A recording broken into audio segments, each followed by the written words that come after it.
Have you ever heard of Château de Brissac, listed as a historical monument by the French Ministry of Culture? It is located in the area of Brissac-Quince, in the town of Brissac-Loire-Aubens, in the department of Maine-et-Loire in France. It is owned by the noble family Cos, whose head holds the French hereditary title of Duke of Brissac.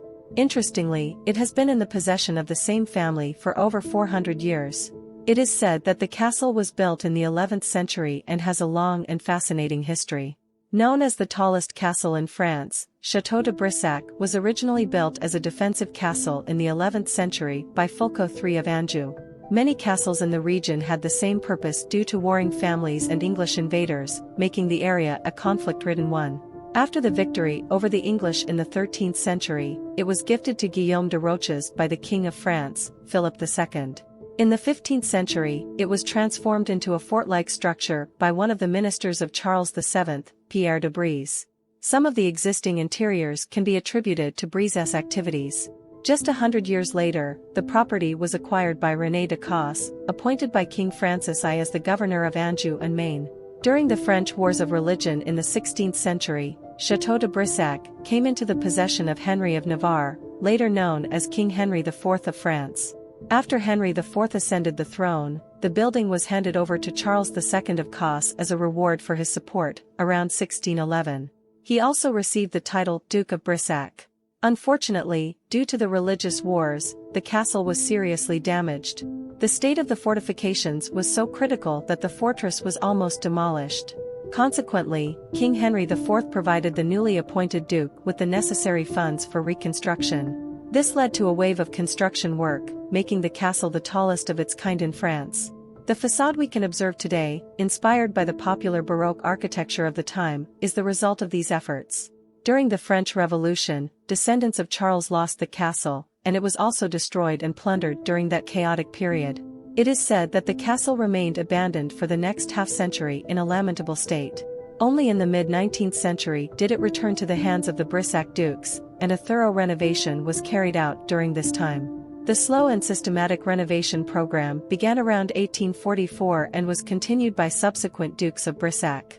The Green Lady, known as La Dame Verte, is undoubtedly one of the infamous residents of Château de Brissac. It is said that she is the ghost of a young woman named Charlotte de Brise, the illegitimate daughter of King Charles VII and his mistress Agnes Sorel, who was also his employee. She was also the half-sister of Louis XI. In 1462, Charlotte was married to the nobleman Jacques de Brise. It is believed that this marriage was politically motivated and that the spouses did not have strong feelings for each other. Furthermore, they had completely different personalities. Jacques was passionate about outdoor activities, including hunting, unlike his wife, who was more inclined toward refined living.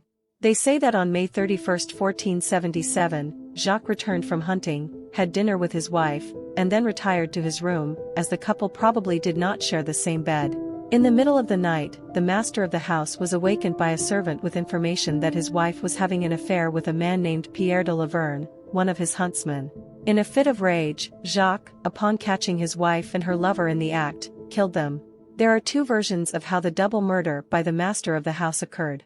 According to one version, in a fit of anger, he committed the murders on the spot by repeatedly striking them with a sword. The other version suggests that he waited until his unfaithful wife was alone in the castle chapel that evening. He then strangled her and threw her body out of the window. Regardless of which version is considered true, the story in which two people lost their lives took a toll on Jacques. Unable to bear the haunting cries of the ghost of his wife and her lover, he moved out of the castle. Today, it is said that only Charlotte's ghost remains in the castle, as in recent years, there have been no reports of sightings of Pierre's ghost. The castle's dukes, along with their families, have become accustomed to the presence of the Green Lady, unlike the fearful guests. According to observations, the favorite place of the murdered woman is the room in the chapel tower, where she can be seen wearing a green dress, which is the source of her nickname. It is also said that there are holes instead of a nose and eyes on the ghost's face, which may reflect what was done to her during or after the murder. Interestingly, for those interested, individual and group tours of the castle with a guide are possible in several languages. Visitors are led through magnificent castle rooms, such as the chapel, dining rooms, and bedrooms. Ticket prices are reasonable, and the castle is open to visitors from April to October.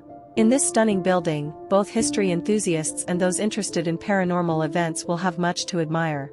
Don't worry if you want to experience a night in the castle, such an opportunity is also available, as you can reserve a room.